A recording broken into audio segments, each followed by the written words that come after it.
And basically, in the Black Business School, our standards are really high, and we have a clear focus. The focus is that we believe the Black community could be the most economically advanced community on the planet.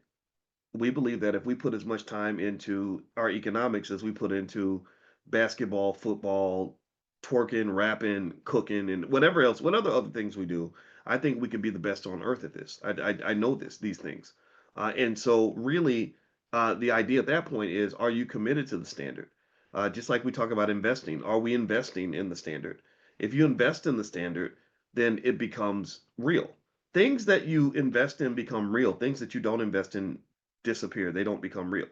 If there's a business, if when Amazon got founded, if there were not people that invested and believed in the vision of Amazon, Amazon would not exist. Amazon did not exist it didn't get delivered by the gods. It got delivered by people's belief. Jeff Bezos would give a pitch and say, I have a vision that one day we can buy books on the internet. It wasn't even about all the other stuff Amazon does. Literally, he's wanted to sell books on the internet. That was it.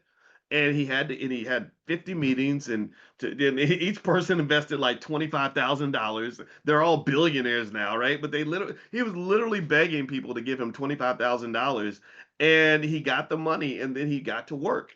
And so he was the primary investor, and then as he invested more and made it more real, guess what? Other investors jumped on. Other people said, "Oh, well, you're really committed to this. This thing is really working. I want to invest too." And next thing you know, he's got this company first is worth 1 billion, then 10 billion, then 100 billion, then it's worth $1 trillion, right? Over time, right? So really, the reason that economic realities don't always manifest the way they should in our community is because we don't believe in investing in that reality. Nobody invests in the Black community, including Black people. Black people invest far more into the white community than they do into the Black community, and that's why the white community thrives and the Black community suffers. You invest when you spend money on purchases, you're making an investment. When you get up and go to work every day, you're making an investment. So really, if you think about this, of course, white wealth is going to be so high, incredibly high.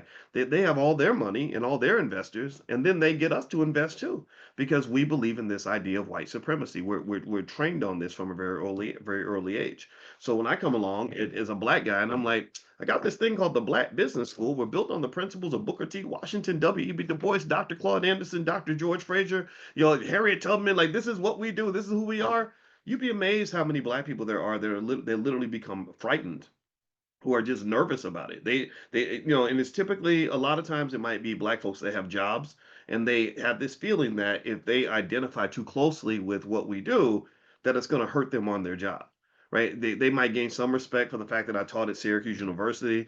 They might gain some respect for the fact that I got my doctorate at Ohio State.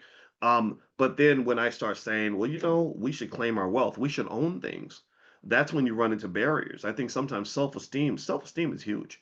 If you don't believe you're worthy of owning things, then you'll never own anything. If you don't believe that you're good enough, then you're not going to ever be good enough. If you don't believe that you're worthy of wealth, you're not going to have wealth, because you in your mind, think about this. Look at how many parents feel like their children should make it out of the mud because they did. Like, you don't deserve no wealth. You don't deserve to be comfortable. What's wrong with you, boy? What you mean you're going to be secure and happy and confident? You can't be secure. You got to be anxious. You got to be stressed out. You got to be like a bad situation away from prison or death or despair. Like, you have to be stressed out. You have to be depressed like I was. You have to get it out the mud like me.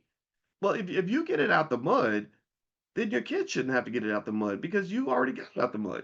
And you washed it off, and you say, here, son, here's something, here's a clean football. Run with this ball, because I got mine out the mud so you wouldn't have to. Whatever happened to that? Like, whatever happened to really just sort of saying, like, you can still become a hard worker and have good values and do something meaningful without it being just full of stress and anxiety and desperation.